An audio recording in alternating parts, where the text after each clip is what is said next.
Olá pessoal, vamos resolver a seguinte questão.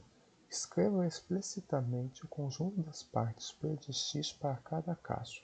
Para resolver essa questão, nós vamos precisar nos lembrar do que significa o conjunto das partes. O conjunto das partes nada mais é do que o conjunto que contém todos os subconjuntos de x. Ou seja, se nós temos um subconjunto x qualquer, o P de x ele vai ter como elementos os subconjuntos As, tais que esses As estão contidos dentro do meu conjunto X. Observe que esse P de x, o conjunto das partes, também chamado de conjunto potência, é um conjunto que é composto por elementos que são subconjuntos. Outro fato interessante é que se a quantidade de elementos que um conjunto X tem, que a gente vai indicar a cardinalidade dessa forma, se a quantidade de elementos que um conjunto tem é n, então a quantidade de elementos que o conjunto das partes vai ter será equivalente a 2 elevado a n. Essa propriedade aqui ajuda a gente a saber se quando estivermos fazendo os cálculos, nós estaremos contando todos os elementos de partes de x. Vamos então ao item A. Nesse item, nós temos que x é o conjunto que contém o conjunto vazio aqui em verde e o conjunto contendo o conjunto vazio em azul. Ou seja, esse conjunto aqui tem esse elemento em verde e esse elemento em azul. Ele tem dois elementos. Logo, o conjunto das partes de x, como esse conjunto x tem dois elementos, ele vai ter 2 ao quadrado, 4 elementos. E quais serão os elementos das partes de x para esse item? Ora, um dos elementos da parte de x vai ser o conjunto vazio. Por quê? O conjunto vazio é subconjunto de qualquer conjunto. Inclusive, o conjunto vazio sempre está nas partes de x.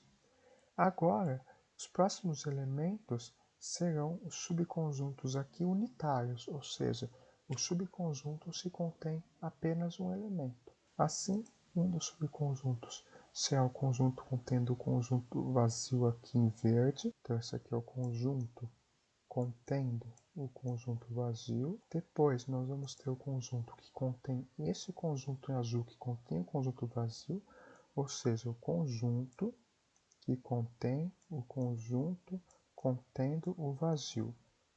E por último, nós vamos ter o conjunto todo, que o conjunto todo também é sempre um subconjunto do próprio x.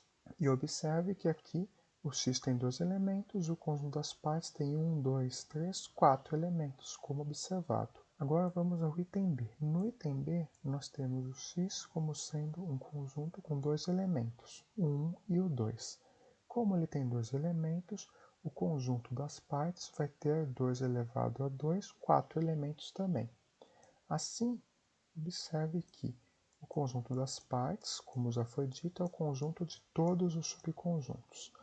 A gente sabe que o vazio sempre é subconjunto de qualquer conjunto e o próprio conjunto também vai ser um subconjunto dele mesmo.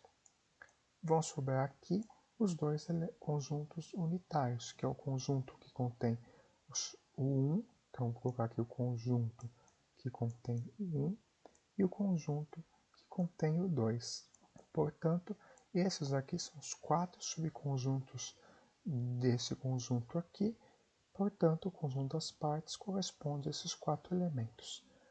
Agora, no item C, observe que nós temos que calcular o conjunto das partes do conjunto das partes do conjunto que contém um elemento A.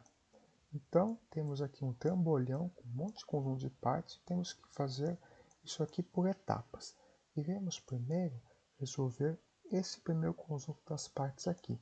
Bom, esse conjunto aqui é um conjunto com um elemento só, tá vendo? Esse conjunto só contém um elemento A. Se ele tem um elemento só, o conjunto das partes vai ter dois elementos. Quais vão ser esses elementos? Bom, o conjunto das partes do conjunto unitário contendo A vai ser vazio, já que o vazio é subconjunto de qualquer conjunto, e o próprio conjunto contendo A. Logo, esse aqui vai ser o conjunto das partes de A. E agora, resta calcular o conjunto das partes desse conjunto aqui. Veja que esse conjunto tem dois elementos. Logo, esse conjunto das partes vai ser composto por 4 elementos, que são os 4 subconjuntos de A. Portanto, esses subconjuntos vão ser o conjunto vazio, que sempre está, os conjuntos unitários. Temos aqui o conjunto vazio, ou seja, o conjunto unitário vai ser o conjunto que contém o conjunto vazio, que é esse, a gente indica por essas chaves. Depois vamos ter o conjunto que contém esse conjunto aqui que contém o A. Então, o conjunto que contém o conjunto que contém o A. Vamos indicar assim com duas chaves. E por último, o conjunto todo, que é o conjunto que contém o vazio e contém o conjunto unitário que contém o A. E aqui nós fechamos essa última chave. Logo, esse conjunto aqui, que tem 4 elementos, já 1, 2, 3, 4, corresponde ao conjunto das partes do conjunto unitário que contém A. E isto finaliza esta questão.